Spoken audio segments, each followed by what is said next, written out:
Welcome, my friends, to another episode of The Good, the Bad, and the Bible.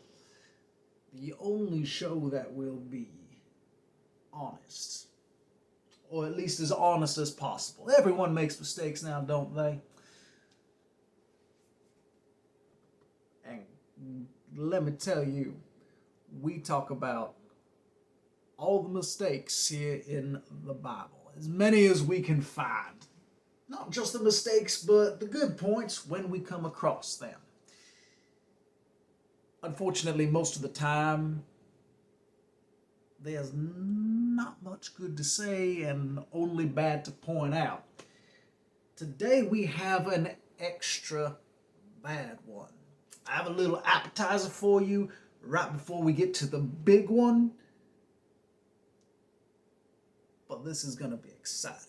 If you're joining us for the first time, my name is Rogan, and you are watching The Mysterious Stoner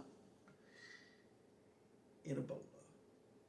I'm an ex-Christian, have been for about 8 to 10 years now, and I have learned a lot about the Bible. I grew up reading it every single morning with my very conservative and rather high-strung parents, who homeschooled me for all 18 years. I never went to high school, any sort of public school like that, until I was 16, but it was to a trade school. That was a bit different story, but I deconverted eventually. I spent some time seriously serving God and believe in Christianity and all that, but then I found out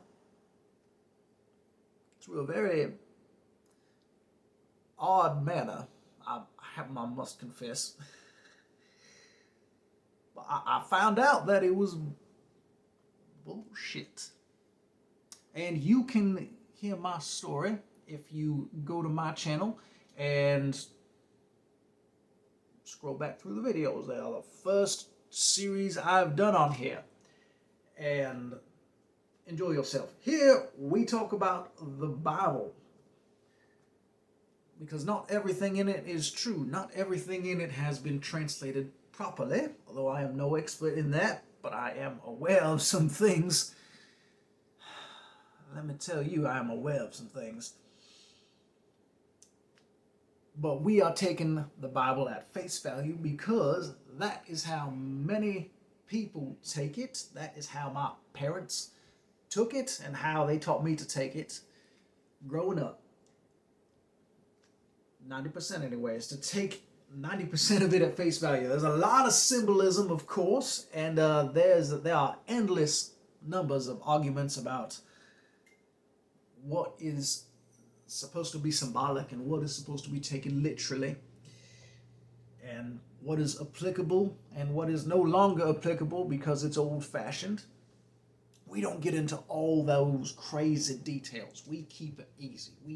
We talk about what's on the surface, what made it into English. And let me tell you, my friend, the Bible has some very disturbing things in there. And we are going to talk about two of them today.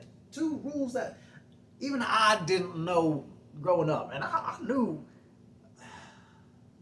I've known,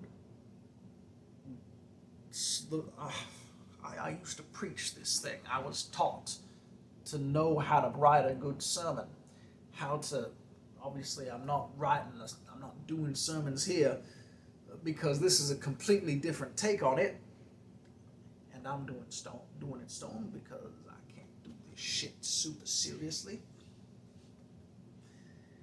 because of how much bullshit there is in this book.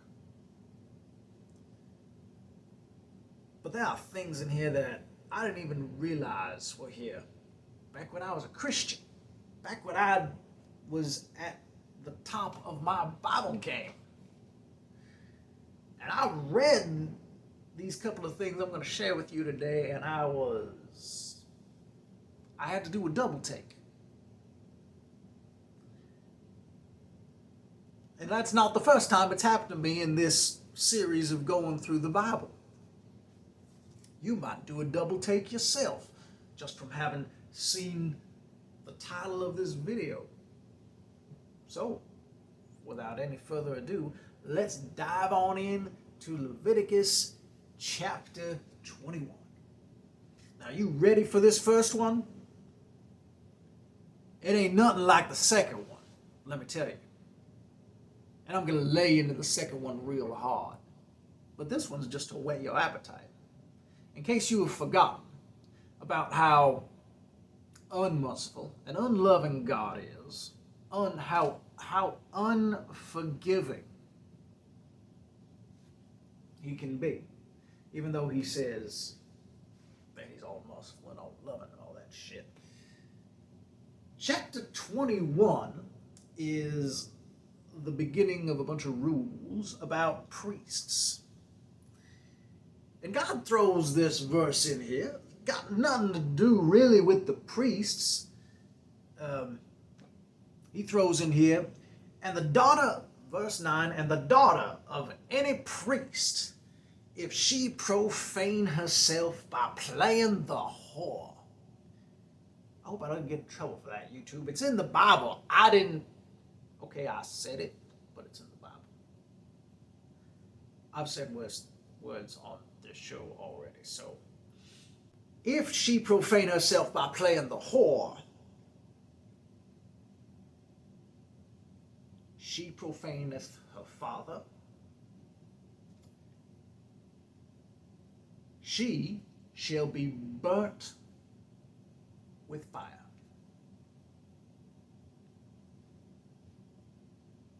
That is the punishment. And the good, merciful heavenly Lord goes on to give more rules.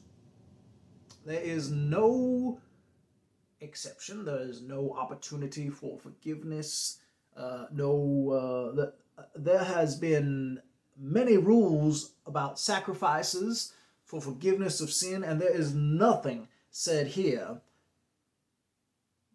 about forgiveness, about a sacrifice, about an opportunity to be forgiven.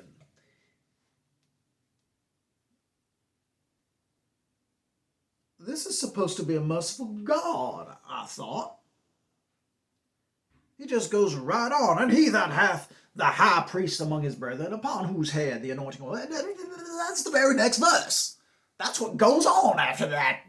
Forget the daughter, she's burnt with fire. She's dead because she played the whore. And God didn't like that. He hated it so much that he wanted her executed. This is the God of the Bible we are talking about. This is Yahweh. I say no way to Yahweh.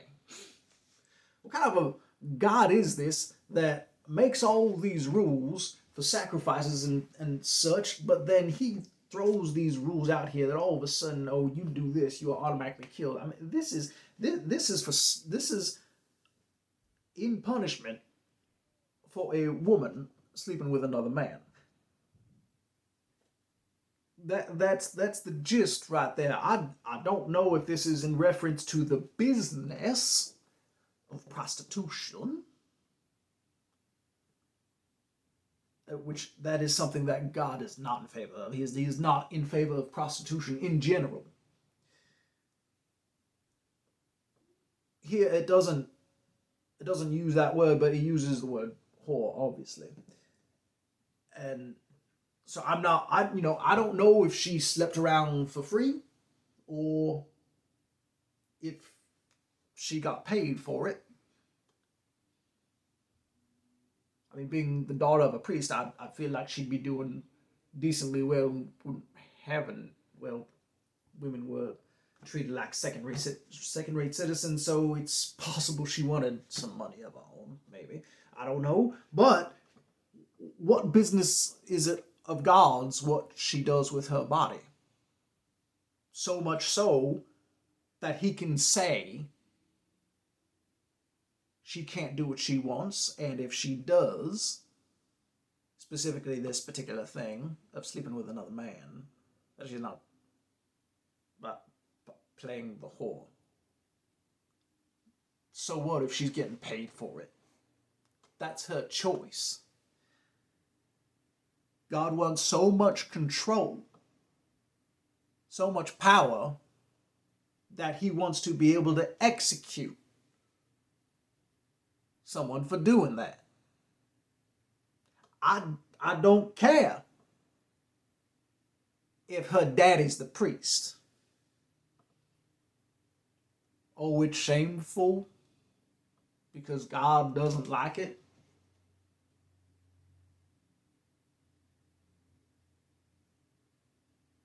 That doesn't mean he can't give her an opportunity to be forgiven, but that's not even mentioned here. No opportunity is mentioned. She is done. And before I forget, there is no punishment mentioned for the man. The guy's not even mentioned. There is no mention of the word man here. She could have played the whole with another woman for all we know, although fairly certain God's not for that either. I don't believe I've come across that particular verse. I've had it in regards to men, but well, that's neither here nor there. We are on this. It doesn't mention a man anywhere. The only person that gets punished is the woman, and she is burned at the stake, basically. I suppose the gentleman gets off scot-free. Probably doesn't get his money back, but he doesn't get burned with fire if he sticks his dick in her. He doesn't get beaten like the woman in the previous episode that I mentioned. That wasn't too different from this one. I think he still had to pay something in that case. Yeah, I think he had to. It was a different rule, different situation. But the woman got beaten, and the man only had to offer a sacrifice. The man was not beaten. And here in verse 9 of chapter 21, the man's not even mentioned at all for a punishment. Just the woman. Just burn her with fire, and let's move on to the next law. Isn't God wonderful? Isn't he forgiving? Don't you want to just accept his love for you too? Yeah, I don't want to go back to Christianity. Especially not after reading shit like this. And it's the first time for me after 9.5 years. I've never even noticed it before. That is the kind of God we are dealing with. He's fucking sexist. He's fucking sexist, y'all. And you know, God isn't just against women, whom he created, as well as men, supposedly. He's not just against prostitution, even though it is an actual useful piece of economy. It has been proven in economics and such, and it can be done safely and everything. Just ask Nevada, or whatever state the Bunny Ranch is located in, how much revenue they're making off the tax money of that. God is not only against women, against legal prostitution.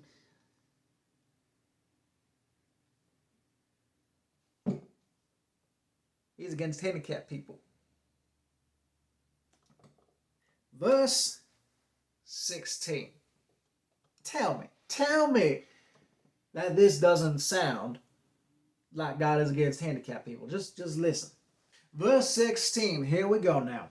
And the Lord spake unto Moses, saying, Speak unto Aaron, saying, Whosoever he be of thy seed, of Aaron's seed that is, their generation, whosoever he be of thy seed in their generations, that hath any blemish, let him not approach to offer the bread of his God. For whatsoever man he be that hath a blemish, he shall not approach.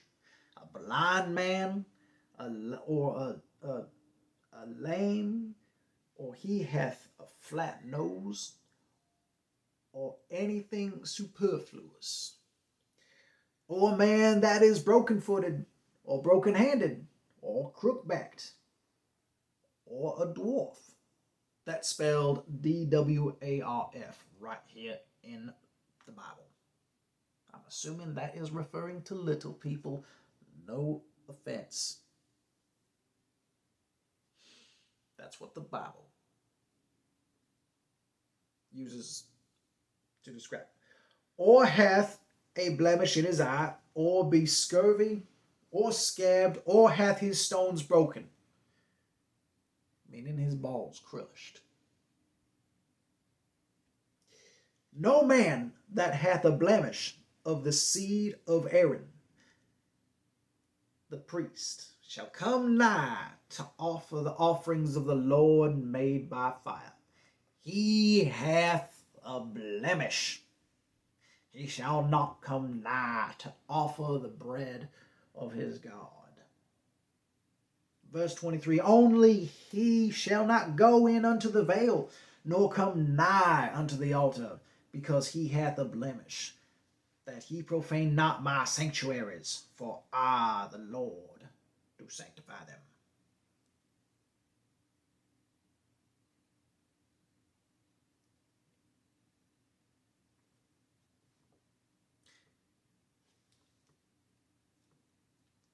No handicapped people are allowed to serve God in the tabernacle. There are very specific things they are not allowed to do. And they cannot even go behind the veil into the Holy of Holies. Why? Because they have some form of deformity, some form of illness, or permanent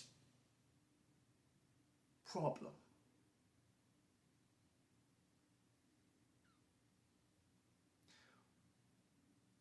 Why? I researched this, and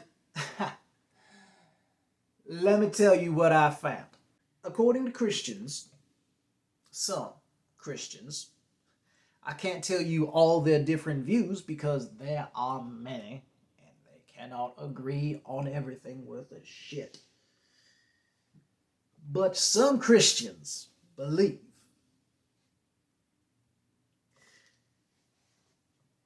that this is a picture. This is meant to be a picture of how God cannot allow any kind of sin into his presence. Most Christians believe that people born with illnesses, with deformities and such, it is a result of the sin of Adam.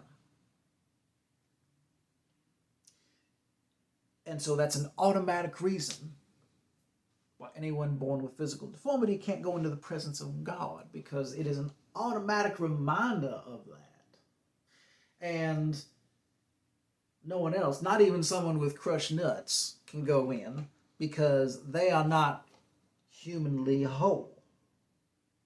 God wants a completely whole, fully functional human being only to serve his offerings and to come in behind to the Holy of Holies to see him, supposedly. And they will tell you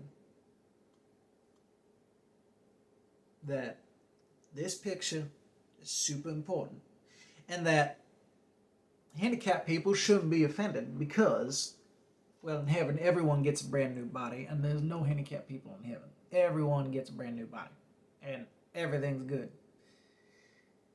Aside from the fact that they have to praise one guy for eternity. It's a little selfish of him.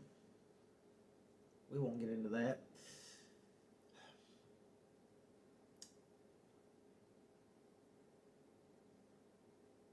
But they talk like that's some sort of reason to be okay with it. God only wants a normal functioning human to come see him when he is supposedly visiting earth on his mercy seat in the tabernacle behind the veil. He's coming down in a cloud, and the high priest is going to see him once a year in the physical. Like, well, this is as close to the physical as it's going to get, because it's just going to be a fucking cloud of smoke.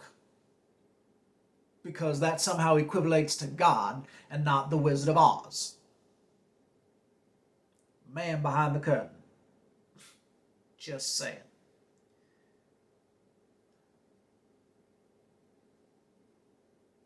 Maybe they were afraid of the handicapped people telling the truth. But no handicapped people or anyone with a physical deformity of any kind. The picture had to be maintained. This is happening, let's say this is Yahweh for real, Yahweh the supposedly almighty, is showing up here, and a human being is in his presence, this high priest. This high priest has already made a sacrifice for himself, for his family, and he's cleansed of sin. Now, let me ask you this. What is the difference between this high priest and a cripple, who have both had sacrifices done for both of them to have their sins removed? What's the difference? On a spiritual level, what is the difference? Their sins are removed, both of them. Everything's been done proper for both of them. What's the difference? None. Their souls are equally clean.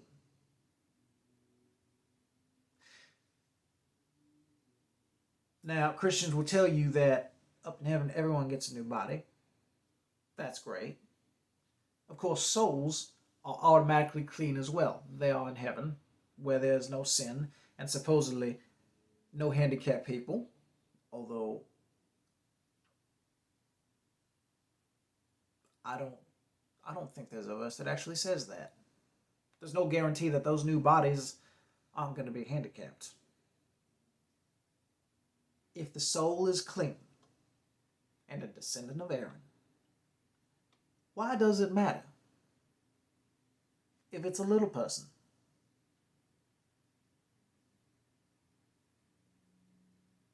They're just short. There's like, I know, I am aware that it is not just a height thing. I know it comes with issues, many issues, and it's different for everyone. There are a lot of people that have worse conditions than others. But if they are in relatively good condition and they're just short, everything else they're fine, God is seriously going to have a problem with someone who's just a foot and a half tall or so coming in and doing the high priest duties. Their soul is clean.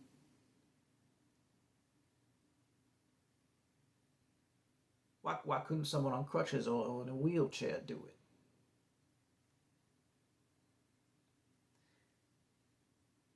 And here is the real problem with this. Christians believe that a lot of these physical deformities come as a result of sin. The problem with that is a Bible verse in Jeremiah 1:5 that says something like, I'm going to put the quote up here so you can see it, but it says something like, before I formed you in your mother's womb, I knew you. Or I knew you before I formed you in your mother's womb. Either way you slice it, God takes full credit for how babies are formed and how they turn out. God comes to earth physically. God can't take it. God can't take what he physically formed coming in front of him. Maybe he's not as perfect, and the reason why God doesn't want to see him is because God messed up. Well, I don't really believe in your God. But what if that was the case? What if he lies to you? What if he's not as perfect as you think he is? What if your God claims responsibility for how deformed and mentally handicapped people are born? Oh, he does it for his glory. If it was for his glory, he would have no problem having them come behind the veil and do their offering, sprinkle the blood shit on the mercy seat. God wouldn't have had a problem with that. And you know what? I could think of two people worthy of going behind that veil and talking to God. Two of them. One of them you've probably heard of. If you're fortunate, you've heard both of them. They're both very inspiring, handicapped characters. Personalities, people, they are amazing. The first one is a Christian. His name is Nick Vujicic. You can look him up. Don't buy into the God shit. Watch him for the inspiration, because he truly is an inspiration. He uses religion as his way of picking himself up. But he is a man who was born without any limbs. No arms, no legs.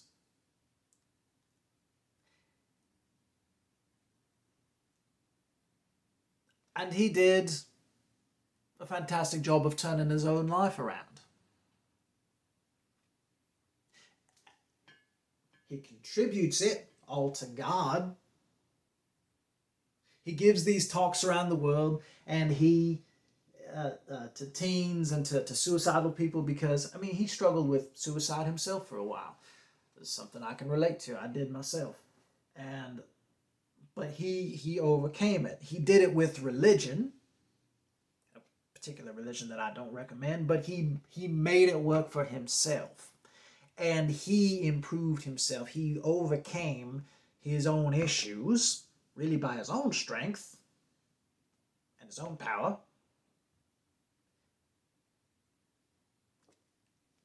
And he for not having any arms and legs, he is an amazing guy. He can do some pretty cool shit, and he's a funny guy too. He has a great sense of humor. Look him up. You will enjoy him. He is a great guy, really, really inspiring fella. Nick Vujicic, no arms and no legs. I'll write it up here so you can check him out. He's really cool, really cool. The other fella you may have heard of, his name is Stephen Hawking. Oh, Hawkins. He wasn't born with deformities. Nick Vujicic was born with no arms and no legs. Stephen Hawkins, famous scientist, he developed this disease over time in his early 20s called Lou Gehrig's disease, ALS. I don't know why it's called Lou Gehrig's disease, but the abbreviation is ALS. It must be a different word. But Stephen Hawkins was an atheist and a scientist. And he is very highly respected in the scientific community. It was about black holes, and he studied science. it really is outside of my realm of understanding, because my science education growing up, homeschooled, was extremely poor. But he is a respected man. You recognize his name. Look him up. But he was restricted to a wheelchair. Obviously, he could not physically perform the duties of a priest. But a man that has been proven to be that intelligent and that conscious, that helpful to society. He's become a bit of a role model. He's a very respectable man, and he's handicapped. He didn't acquire all that until after he was handicapped. He was relatively normal, you could say, before he got it. And he was only supposed to live for a couple of years. He ended up living until he was 76. Nearly 3/4 of his life was spent being handicapped. And coming up with some pretty crazy ideas that have helped the science community, and you get what I'm saying. A respectable man. An atheist, sure. Both these men have helped people. One's helped with suicide, one's helped in the field of science. Both are greatly respected. Both are really intelligent. I forgot to mention Nick Vujicic has his own business, his own company that he works at from home. Stays pretty physically active too. Takes care of himself surprisingly really well for not having any limbs. He does have a secret that does help him out though, but you gotta go check him out to find out about that. But these are both really good men. A lot of people can agree on that. Even if you don't agree with what each of them believes, I don't agree with what either of them believe about spiritual, but I respect both of them. They're both handicapped. They're both very intelligent men, very respectable men. But God would not allow either of them to ever come behind his curtain and talk to him.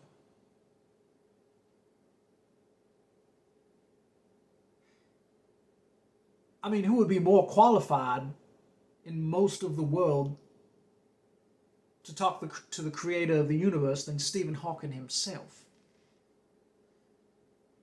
He wrote about the beginning of time and his theory on it. He's written multiple books. He's written science books for kids to help them understand things better. I should probably read some of those books myself.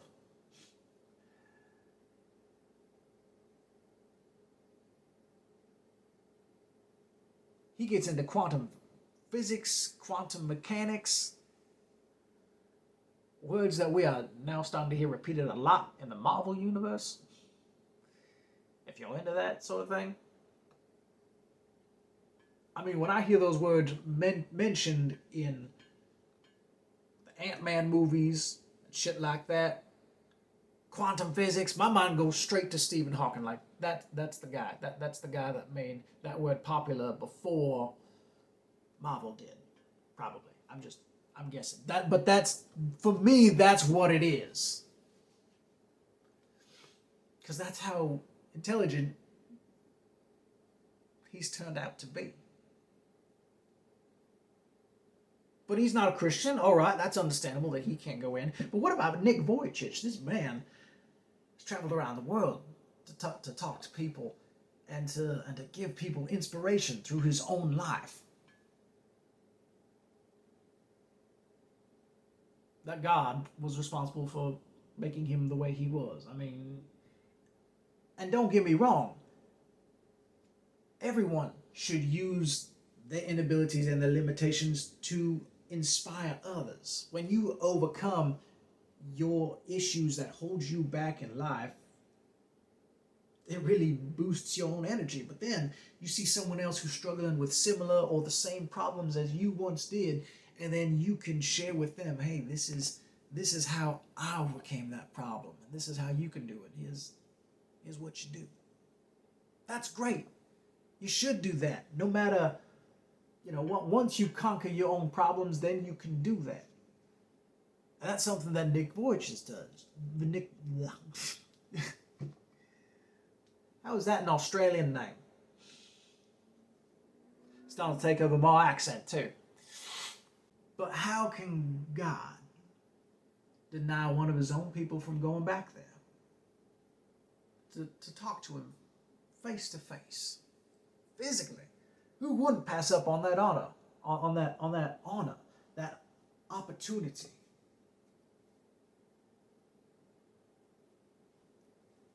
You look different. You got a physical issue there. Was he against freckles too? Shit. Last chapter, he was against haircuts and tattoos. Even if they were made on his behalf, he was against it. Can't even be handicapped, even if you're born that way. Yeah. I formed you in your mother's womb. I know. Get the fuck out. That's my rule.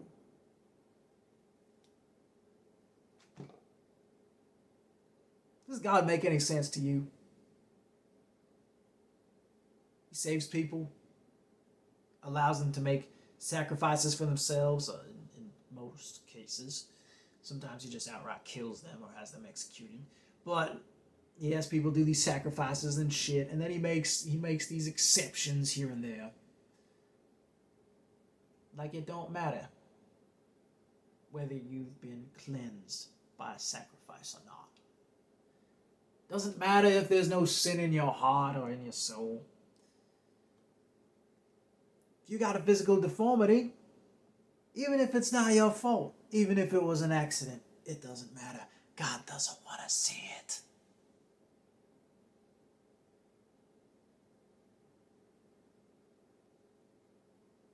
I wouldn't want to see him either. Sounds like a real asshole. I've spent time around handicapped people. I've been to summer camps. I got to help out with some people. I've had personal friends with Down syndrome. Some of the nicest people I've ever met. I've made acquaintances with others that both Christian and non. Wonderful people. A lot of the time, seems on average, if you take their average and compare it to people who have normal bodies, seems like, at least of the people I've met, handicapped people are generally a lot happier and a lot more full of life than people who don't have any physical problems at all.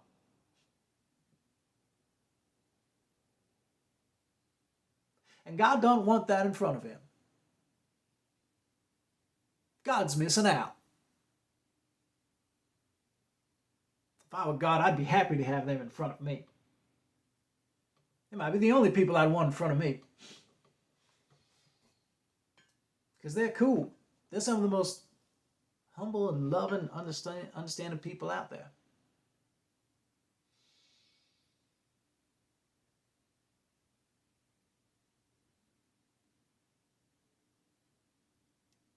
And people call God fair. He does it just for a picture. He does it. Don't tell me that sin is responsible for how people look when God claims to take responsibility for how people turn out. There is a verse in the New Testament that does suggest otherwise. which would be a bit of a conflict with what God says. Because God does like to, according to that verse, supposedly take it out on children. Well, no, he does. He does like to take it out on children as opposed to their parents when their parents sin really bad. There was some priests talking, some Pharisees, more like preachers, talking to Jesus and asking him about a blind man, like, who sinned, this man or his parents, to make him blind? So clearly some people that think, well, and the story of David and Bathsheba, David did some real bad, and the baby that was going to come as a result of it, well, it died, and that was God's punishment, among some other things. And not even directly on David himself. He did things that made David feel bad, but didn't do things directly to David, which really would have been more comically just and made more sense instead of taking it out on people that had nothing to do with David. But that's God for you. Sometimes he doesn't hurt you, he just hurts the people you love, like a gangster.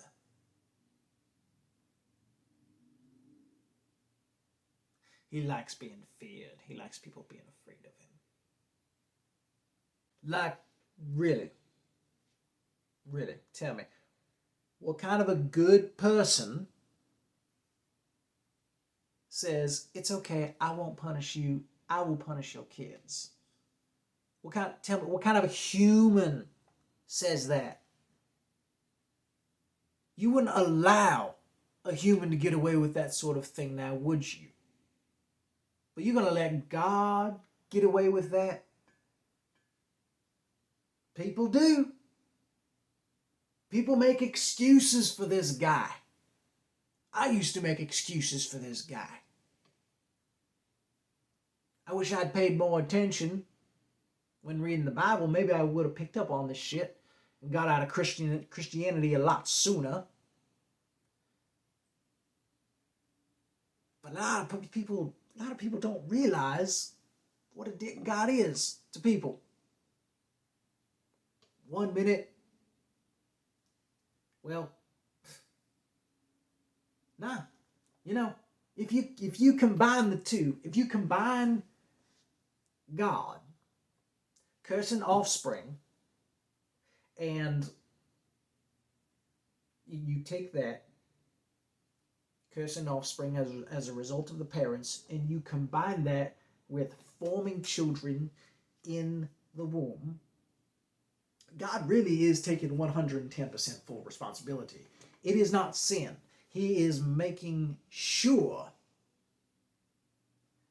that it is punishment for sin being dealt out on this little baby. The result of sin, that it did nothing to bring upon itself. God is going to mess it up in the head. God is going to do something to it. God is going to take away no arms and limbs because sin got passed down. Sin, he's going to allow someone to get some kind of a crippling disease that puts them in a wheelchair for the rest of their life, and then on top of that gives them, was it pneumonia, I believe, that made Steve Hawkins lose his voice. What kind of a God is this? God destined for these things to happen, supposedly, for his glory. If there's no difference between a clean soul here and a clean soul on earth, then the physical body should not matter, especially if God made it. God should have no problem looking at it. God should have no problem with it being in its presence. He should definitely have no problem with it if the deformity is of no fault of their own through their own sin. that he's cursed him with, he should have no issue whatsoever. Just because it reminds him of what someone else did, he can't let this person serve him. That's petty to me. That's such a mob boss thing. That's such a, oh, you're from, really, it's like saying you're from that clan, you're from those people. I don't want you in my sight. You're from that family. I don't care if you are clean. I don't care if you haven't done anything against me. The side of you reminds me of something I don't like. Even though I made you and formed you myself. This is not a good type of human being. And it is not a good type of God to serve. When humans can act better than this,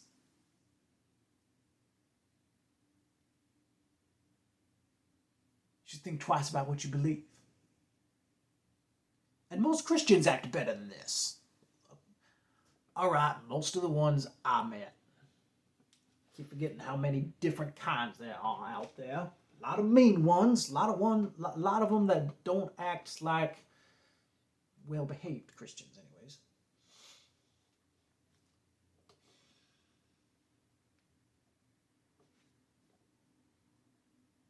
People really don't think about what they believe. But that's why I'm here. And that's why I'm trying to share what is in this book to make you think for yourself, to make you be skeptical, to be careful.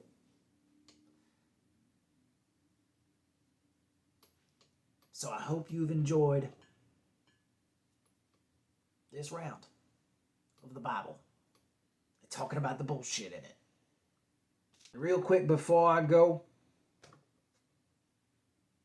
things have come to my attention that, well, I was not expecting.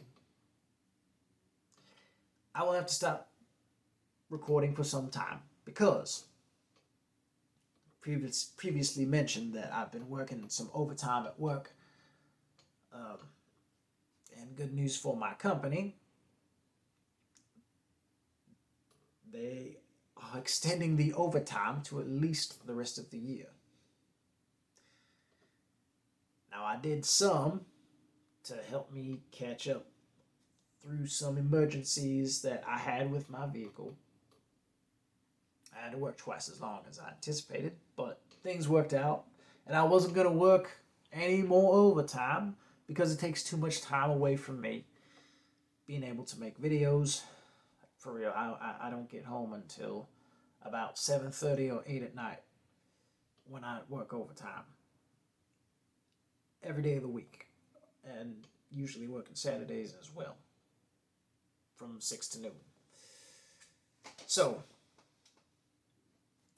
with this overtime at work, it is an opportunity for me because there are things that I need to purchase, things I need to pay off, things I need to acquire.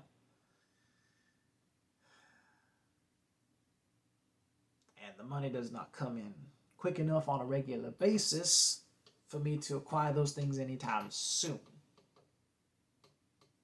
As in within a matter of weeks or even a couple months. It's a lot slower progress than I planned. But with this overtime, it offers me the opportunity to make those things come much quicker and take care of a lot of things and get to a much better financial state of being. So, I will be stopping my YouTube videos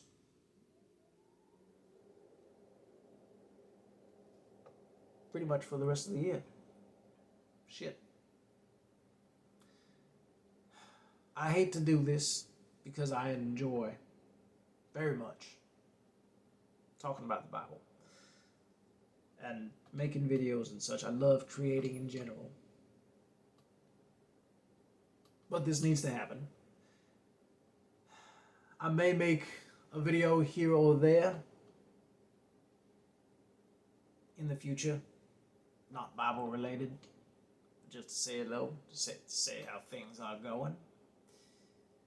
Little status update when I have some time off, because I will eventually have a little vacation. I won't work myself to death entirely. So I hope you take care of yourselves.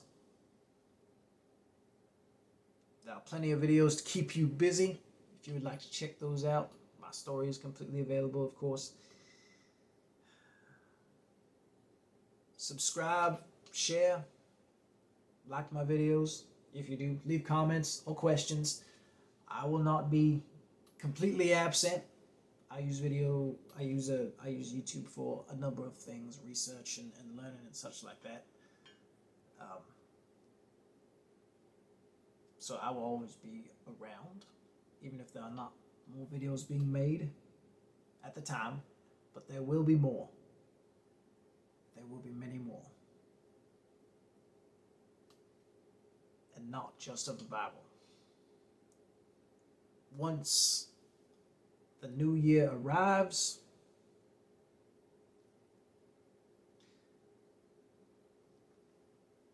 Bible episodes will only be every other one. I think. Hopefully. If I can do the other ones that I'm thinking of, maybe we will see. Everything takes time and practice, and I am still learning, and this break is going to slow things down a bit for learning and everything else, but it's gonna be a big boost. Things are gonna get better. Sometimes you just gotta shut everything down and hit the grindstone hard. And that's what I'm about to do. So, you have a fantastic rest of the year. I will see you on the next update, whenever that is. Either way, hopefully I will have a prediction of when I will be returning, of a specific date. But I am learning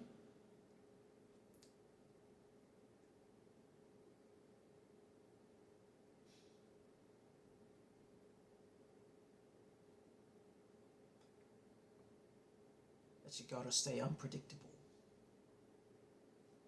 Until next time, my friends, farewell.